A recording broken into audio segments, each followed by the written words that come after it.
We start with some breaking news. A judge has said a Hunter Valley bus driver abandoned responsibility and engaged in risky behaviour in the lead up to a fatal crash as he handed him a 32-year jail sentence. Brett Andrew Button was driving wedding guests from the Hunter Valley Vineyards to Singleton in June last year when the bus rolled and hit a guardrail in Greta, killing 10 people. Reporter Giselle Wakatama joins us now from outside the court in Newcastle. Good afternoon, Giselle. What did the judge say in passing the sentence?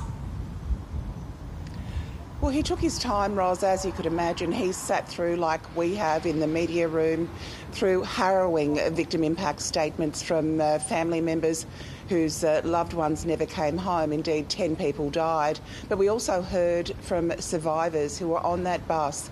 They saw firsthand that carnage, that devastation, left with nightmares every night, every time they closed their eyes. And it really, their experiences weren't lost on Judge Ellis when he went through the driving of Brett Andrew Button that led to that crash. He was looking at factors in terms of obviously the distance travelled. It was meant to only be 15 minutes of travel, and he looked at the number of people on board, and we know that there were 35 on board, everyone either injured or killed apart from him.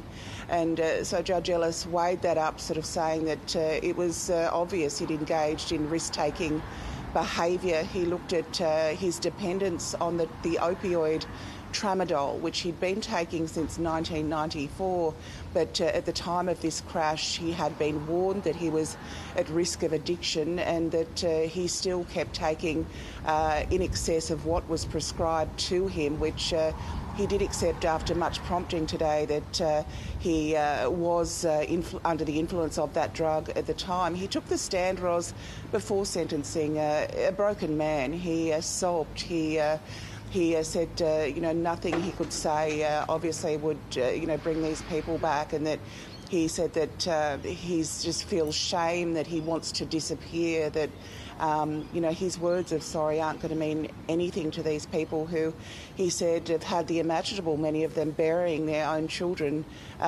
before they themselves go. He said that, really, I have committed the ultimate sin and I'm deeply sorry. He said that, he didn't think at the time, and if he did think that, his tablets were going to impair his driving, he just wouldn't have taken them that day, and he was a broken man. And then it came to the sentence with Judge Ellis, as you say, 32 years, meaning that that's a head sentence, and being just shy of 60, that means that should he, which he won't, who knows if he will, but he would be 90 plus if he were to serve that entire sentence.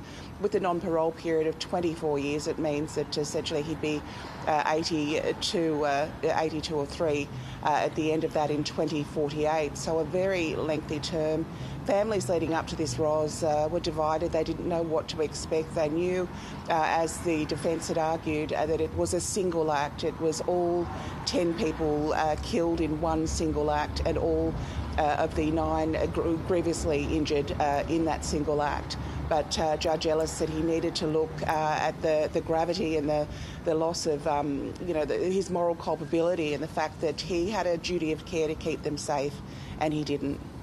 And what was the reaction in court when the sentence of 32 years was handed down, Giselle?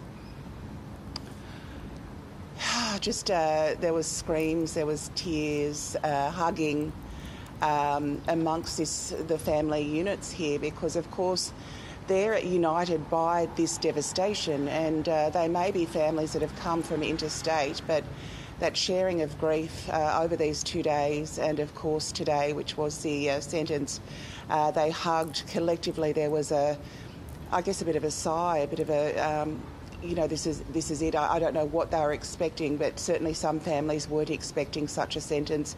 They thought it would be much less. So I think a sense of relief in many quarters. And Mr. Button himself, he had family members. They weren't in the courtroom. They've been attending proceedings separately.